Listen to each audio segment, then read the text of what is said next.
හෝමු සමුද්‍ර සන්ධියේදී භාණ්ඩ ප්‍රවාහන නෞකා 3කට ප්‍රහාර එල්ල වී තිබෙනවා. විශ්වසනීය ස්ථාවරත්වය සවිමත් ප්‍රතිලාභ සමග LOLC ෆිනෑන්ස් වෙතින් ලබා දෙන කෙටි කාලීන ස්ථාවර තැන්පතු.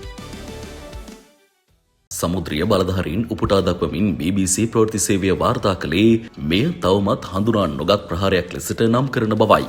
ඕමානයට උතුරින් නාවික සැතපුම් 11ක් දුරින් යාත්‍රා කරමින් තිබූ තායිලන්ත දජය සහිත නෞකාවකට පළමුව ප්‍රහාරය එල්ල වී තිබුණා. ප්‍රහාරයත් සමග එය ගිලී ඇති බවයි විදෙස් වාර්තාවල දැක්වුණේ. ජපාන දජය සහිත නෞකාවකටද එක්සත් අරාබි එමිරාජ්‍යයේ වෙරළට නාවික සැතපුම් 25ක් ඔබෙන් ප්‍රහාරයක් එල්ල වුණා. නෞකාවට සුළු හානි සිදුව තිබුණා.